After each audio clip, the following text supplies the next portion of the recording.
عروج رئیس اپنے بحری بیڑے کے ساتھ جب جزیرہ میڈلی کی بندرگاہ میڈیٹرینین پر پہنچا تو یہ بہت رقت آمیز منظر تھا۔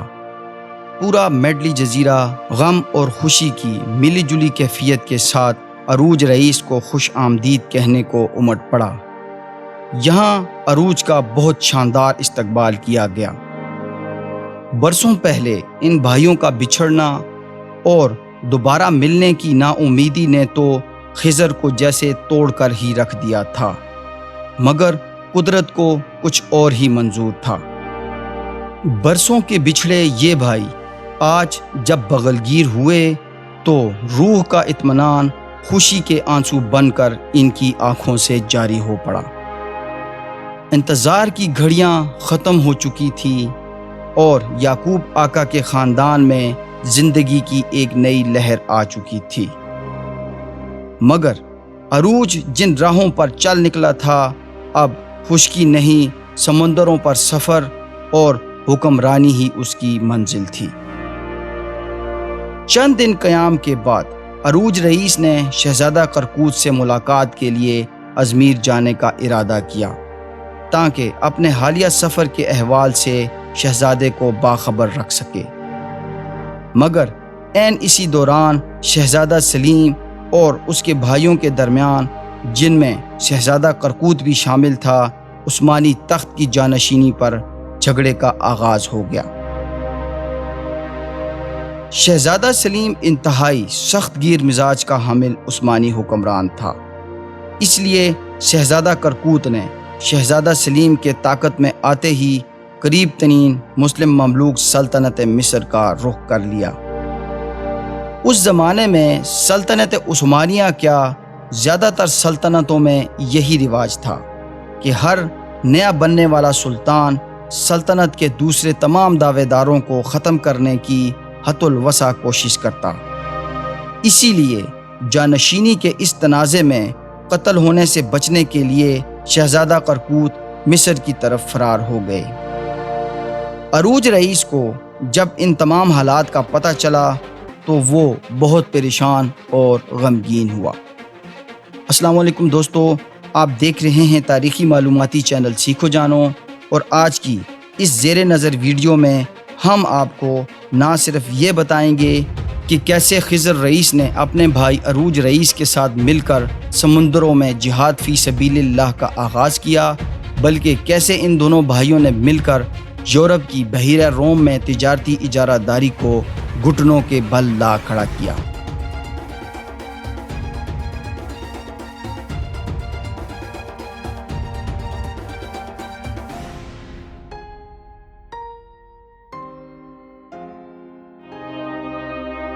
عروج رئیس کو جب اپنے محسن شہزادہ کرکوت کے مصر جانے کی اطلاع ملی تو وہ بہت غمگین ہوا۔ عروج کے بڑے بھائی اسحاق نے حالات کی سنگینی کے پیش نظر عروج کو بھی جلد از جلد میڈلی جزیرہ چھوڑ دینے کا مشورہ دیا تاکہ سلطنت عثمانیہ کے نئے حکمران سلطان سلیم کی طرف سے شہزادہ کرکوت کے حامیوں پر مستقبل میں ہونے والے ظلم و ستم سے بچا جا سکے۔ چونکہ عروج رئیس کے پاس موجود شہزادہ کرکوت کی عطا کردہ کشتی اس کے لیے پریشانی کا سبب بن سکتی تھی، اس لیے اس کے بھائیوں نے یہی مناسب خیال کیا کہ عروج کو بھی مصر کا رخ کر لینا چاہیے۔ یوں بھائیوں کے درمیان قربت اور محبت کی پیاس بجھنے سے قبل ہی عروج کو اپنے بھائیوں کو الوداع کہنا پڑا۔ عروج نے جزیرہ میڈلی سے اسکندریہ مصر کا رخ کر لیا۔ عروج رئیس اپنی کشتی لے کر اسکندریہ کی طرف بڑھ رہا تھا کہ راستے میں جزیرہ روڈس کے قریب ہی موجود ایک جزیرے کارپیتھوس پر اسے سلیبی نائٹس کی 7 کشتیاں نظر آ گئی۔ عروج نے اس موقع سے بھرپور فائدہ اٹھایا اور ان کشتیوں پر حملہ کر دیا۔ عروج نے ایک مختصر لڑائی کے بعد ان 7 کی 7 کشتیوں پر قبضہ کر لیا اور انہیں اپنے ساتھ ہانک کر قاہرہ مصر لے گیا۔ مصر میں جہاں اسے شہزادہ کرکوت سے ملاقات کرنی تھی، وہیں اسے سلطان مصر کانسوا غوری کا بھی سامنا کرنا تھا کہ جنہوں نے 40 بحری کشتیوں پر مشتمل اپنا بحری بیڑا عروج کی کمانڈ میں دیا تھا، جو کہ روڈوسیوں کے ہاتھوں مکمل طور پر نیست و نابود ہو چکا تھا۔ مگر خوش قسمتی سے شہزادہ کرکوت کی وسادت سے سلطان مصر کے ہاں عروج کو ایک دفعہ پھر سے خوش آمدید کہا گیا، جبکہ عروج نے غنائم سے لدی صلیبی کشتیاں، بہت سے غلام اور لونڈیاں بھی سلطان کی خدمت میں پیش کی۔ سلطان نے نہ صرف باخوشی ان تحائف کو قبول کیا، بلکہ عروج کے ساتھ شفقت کا معاملہ کرتے ہوئے اسے معاف بھی کر دیا اور کہا، میں جانتا ہوں کہ تو نے یہ سب کشتیوں پر موجود عملے کی جان بچانے کے لیے کیا، تاکہ وہ روڈوسیوں کے قیدی نہ بن جائیں۔ مجھے افسوس کشتیوں کے جل جانے کا نہیں، بلکہ مجھے تیرے اپنے پاس واپس نہ آنے کا دکھ ضرور تھا۔ بہرحال میں نے اب تجھے معاف کر دیا۔ یقیناً اللہ رب العزت معاف کرنے والا ہے اور عفو و درگزر کو پسند کرتا ہے۔ اس طرح عروج رئیس ایک دفعہ پھر سے سلطان مصر کا اعتماد جیتنے میں کامیاب ہو گیا۔ سلطان مصر کانسوا غوری نے نہ صرف عروج کو مزید کشتیاں فراہم کی، بلکہ عروج کو اٹلی کے ساحلی شہروں کے علاوہ بحیرہ روم میں موجود صلیبیوں کے زیر انتظام جزیروں پر حملے کا حکم بھی دے دیا۔ قاہرہ میں اپنے دونوں محسنوں شہزادہ کرکوت اور سلطان مصر کی عزت و تکریم کے بعد عروج نے مصر کے ساحلی شہر اسکندریہ کی راہ لی، جہاں پر بھی سلطان مصر کے حکم سے عروج اور اس کے رفقا کا خوب اکرام کیا گیا۔ موسم بہار کے آتے ہی عروج نے سلطان مصر سے جنگ پر جانے کی اجازت طلب کی، اور اجازت ملتے ہی عروج رئیس نے اپنے جانثاروں کے ساتھ سب سے پہلے روڈوسیوں کے حامی جزیرے قبرص یعنی سائپرس کا رخ کر لیا۔ یہ جزیرہ اناطولیہ اور مصر کے درمیان بحیرہ روم میں جزیرہ روڈس کے قریب ہی واقع ہے۔ ایک طویل سفر کے بعد جب عروج سائپرس کے قریب پہنچا تو اسے وہاں لنگر انداز وینس کے 5 بڑے بحری جہاز نظر آ گئے۔ عروج کے بحری بیڑے نے انتہائی تیزی سے وینس کے ان بحری جہازوں پر حملہ کر دیا اور انہیں سنبھلنے کا موقع بھی نہ دیا۔ ایک خوریز لڑائی کے بعد بالآخر عروج اور اس کے ساتھیوں نے 5 کے 5 بحری جہازوں پر قبضہ کر لیا۔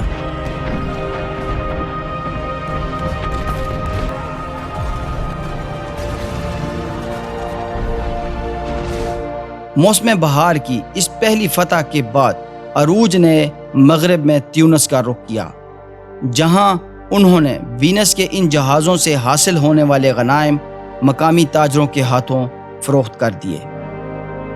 یہ مال غنیمت اس قدر زیادہ تھا کہ عروج رئیس کے عملے کے ہر فرد کو 25 گز وینس کی کپاس سے بنے قیمتی کپڑے کے علاوہ 4 بندوقیں، 4 پستول اور 171 دینار آئے۔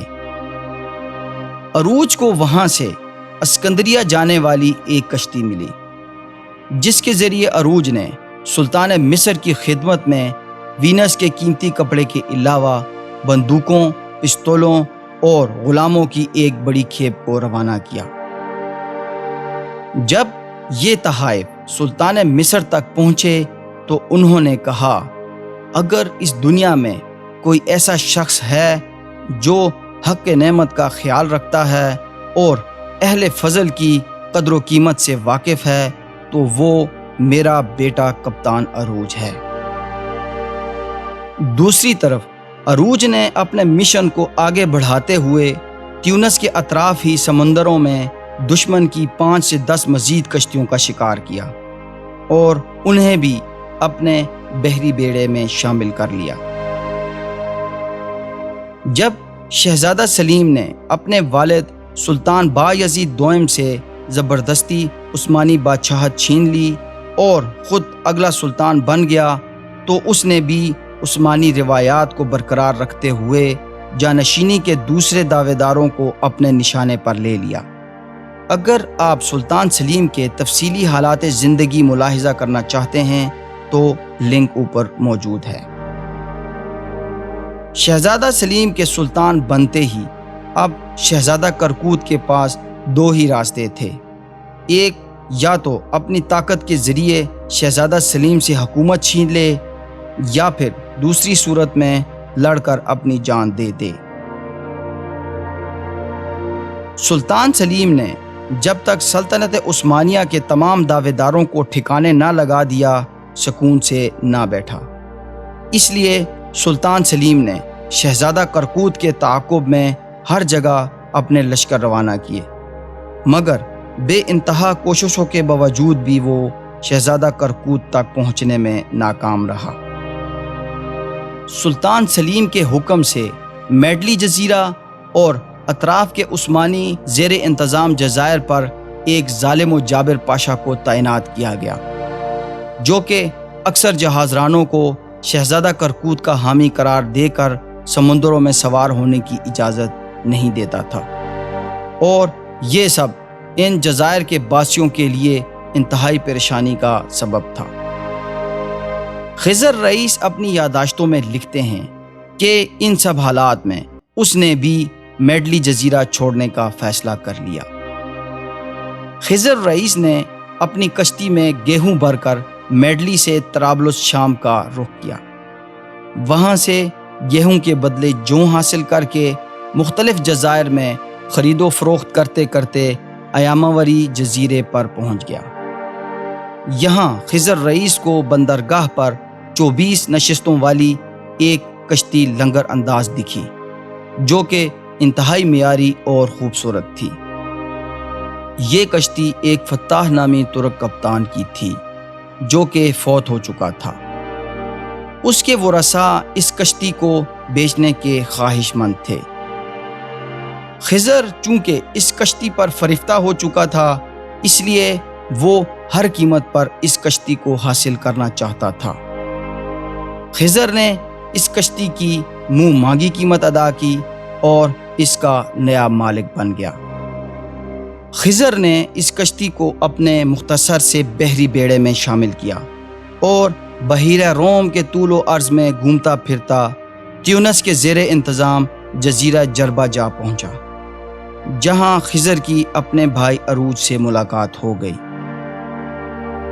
یہی وہ مقام تھا جہاں ان دونوں بھائیوں نے اس بات کا عہد کیا کہ جب موت ہی ہر چیز کا اختتام ہے تو پھر یہ کیوں نہ اللہ کے راستے میں ہی ہو، اور اس طرح یہ دونوں بھائی باقاعدہ طور پر فی سبیل اللہ مجاہد بن گئے۔ خضر کے آ جانے سے عروج کی ہمت اور طاقت میں بے حد اضافہ ہو گیا، گویا کہ وہ اب 2 نہیں 11 بن چکے تھے۔ دوسری طرف عثمانیوں اور مملوکوں کے درمیان حالات روز بروز کشیدہ ہوتے جا رہے تھے، اس لیے اب مصر کا رخ کرنا خطرے سے خالی نہ تھا۔ تاہم باہمی مشورے کے بعد ان دونوں بھائیوں نے تیونس کا رخ کر لیا۔ وہاں جب ان کی ملاقات تیونس کے سلطان سے ہوئی تو انہوں نے نہ صرف اپنی کشتیوں کو کھڑا کرنے کے لیے ساحلوں پر جگہ عطا کرنے کی درخواست کی، بلکہ صلیبیوں سے جہاد کر کے حاصل ہونے والے غنائم سے مملکت کے خزانے میں 8واں حصہ جمع کرانے کا وعدہ بھی کر لیا۔ اس پر سلطان تیونس ابو عبداللہ محمد چہارم المتوکل نے انہیں نہ صرف سراہا بلکہ انہیں کہا کہ وہ اسے اپنا ملک ہی سمجھیں۔ اس کے ساتھ ساتھ سلطان نے ان دونوں بھائیوں کو تیونس کے ساحلی شہر حلق الوادی، جسے لیگولیٹ کے نام سے بھی جانا جاتا ہے، میں اپنی کارروائیوں کے لیے ساحلی علاقے عطا کیے۔ عروج رئیس، خضر رئیس اور ان کے جانثار مجاہد ساتھیوں کو اب حلق الوادی میں ایک محفوظ ٹھکانہ میسر آ چکا تھا۔ انہوں نے موسم سرما سارا اسی وادی میں گزارا، اور پھر موسم بہار کے آتے ہی اس بحری بیڑے نے باربروسا برادران کی قیادت میں اپنے شکار کی تلاش کے لیے سمندروں کا رخ کیا۔ اس وقت تک باربروسا برادران کا ڈنکا بحیرہ روم کے اطراف تقریباً تمام ساحلی شہروں اور جزیروں میں نہ صرف بج رہا تھا بلکہ مسیحیوں اور صلیبیوں کے لیے وہ خوف کی علامت بھی بن چکے تھے۔ عمومی طور پر اگر دشمن کو یہ پتہ چل جاتا کہ باربروسا برادران کا بحری بیڑا ان کی طرف آ رہا ہے تو وہ اپنے بحری جہاز چھوڑ کر بھاگ جاتے۔ جب باربروسا برادران کا بحری بیڑا حلق الوادی سے نکل کر اٹلی کے جزیرے سارڈینیا کی طرف بڑھ رہا تھا تو انہیں قزاقوں کی ایک کشتی نظر آ گئی۔ باربروسا برادران نے آگے بڑھ کر ایک مختصر لڑائی کے بعد ان کی کشتی پر قبضہ کر لیا۔ اس کشتی میں لگ بھگ 150 کے قریب قیدی بھی موجود تھے۔ ابھی باربروسا برادران اس کشتی اور اس پر موجود غنائم کو سنبھال بھی نہ پائے تھے کہ انہیں کچھ ہی فاصلے پر ایک اور بڑی بحری کشتی نظر آ گئی۔ عروج رئیس کے ایک جانصار ساتھی ولی محمد نے اپنے امیر سے اس کشتی پر حملہ کرنے کی اجازت چاہی، جو کہ کپتان عروج رئیس نے اس کی دلجوئی کے لیے عطا کر دی۔ ولی محمد نے جذبہ جہاد سے سرشار ہو کر اپنی چھوٹی کشتی میں اس بڑے جہاز کا تعاقب شروع کر دیا، جبکہ باربروسا برادران نے اپنے اس مجاہد بھائی کو اکیلا نہ چھوڑا بلکہ وہ بھی اس کے تعاقب میں اپنی کشتیوں میں اس جہاز کی طرف بڑھ رہے تھے۔ لیکن جب وہ اس عظیم الجثہ کشتی کے پاس پہنچے تو اسے خالی پایا۔ محسوس کچھ یوں ہوتا تھا کہ اس جہاز کا عملہ باربروسا برادران کے آنے سے پہلے ہی چھوٹی کشتیوں میں بیٹھ کر فرار ہو چکا ہے۔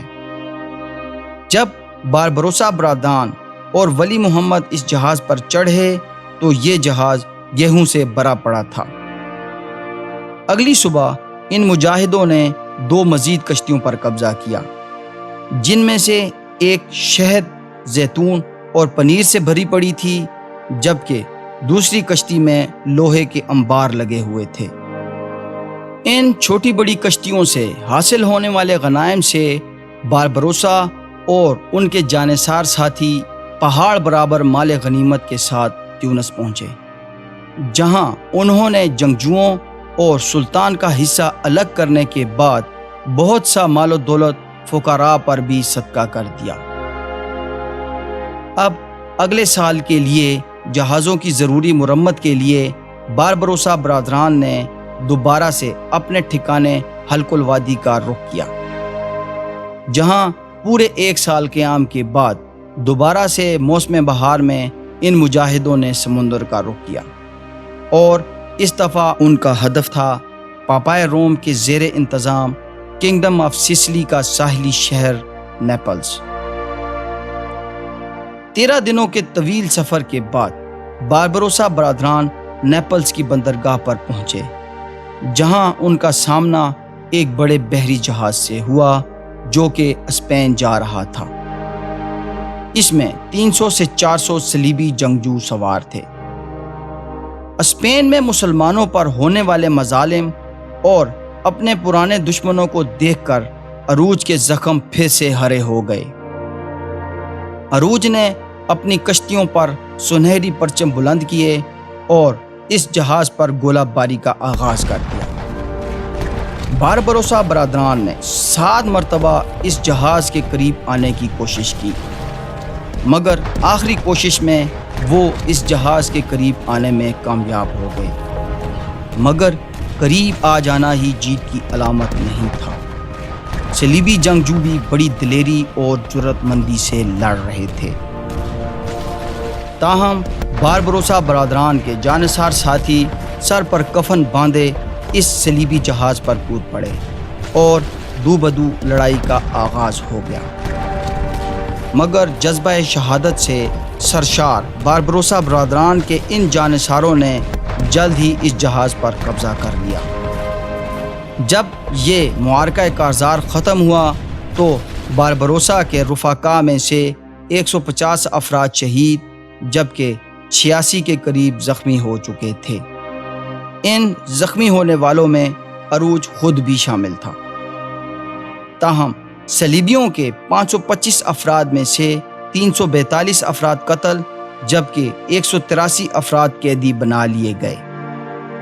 اس معرکے میں اسپین کا ایک اہم ترین گورنر بھی مارا گیا۔ واپسی پر ان باربروسا برادران نے ایک اور کشتی پر بھی قبضہ کیا اور اسے بھی ساتھ لے کر اپنے ملک تیونس پہنچ گئے۔ اس بحری مہم جوئی میں حاصل ہونے والے غنائم میں 100 کے لگ بھگ قیمتی طوطے اور باز بھی شامل تھے جو کہ سلطان تیونس کو ہدیہ کر دیے گئے۔ بہرحال دشمن کے علاقوں میں گھس کر دشمن کے جہازوں پر ہی حملہ کر دینا بڑے دل جگرے کی بات تھی۔ اسی لیے تقریباً تمام یورپی ممالک میں ان دونوں بھائیوں کے چرچے پھیل گئے۔ اب باربروسا برادران کے نام سے سمندروں اور یورپی ساحلی شہروں میں خوف و ہراس پایا جانے لگا جو کہ آندھی طوفان کی طرح آتے اور جہازوں پر لوٹ مار کر کے انہیں اپنے ساتھ لے جاتے۔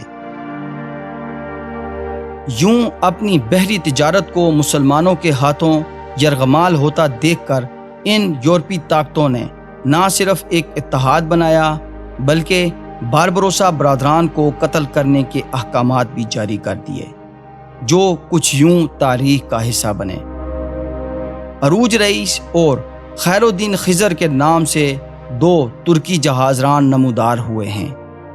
ان دونوں سانپوں کو اژدہا بننے سے قبل کچلنا ضروری ہے۔ ہمیں چاہیے کہ ان کا نام روئے زمین سے مٹا دیں۔ اگر ہم نے انہیں پھلنے پھولنے کا موقع دیا تو یہ ہمارے لیے بہت سی مشکلات کھڑی کریں گے۔ دوستو، یہ تو ابھی اسلامی دنیا اور مسیحی دنیا کی سمندروں میں ٹکراؤ کی ابتدا تھی۔ اس کا اختتام کب اور کیسے ہوا، یہ سب کچھ آپ اس سیریز کی آنے والی ایپیسوڈز میں جان سکیں گے۔ دوستو، ہمیں امید ہے کہ آپ کو ہماری یہ کاوش پسند آئی ہوگی۔ اگر ایسا ہے تو ہماری حوصلہ افزائی کے لیے ویڈیو کو لائک اور چینل کو سبسکرائب ضرور کریں، دوستوں میں شیئر کریں اور کامنٹس کے ذریعے ہمیں اپنی قیمتی آراء سے ضرور آگاہ کریں۔ اپنا بہت بہت خیال رکھیے گا۔ اللہ حافظ۔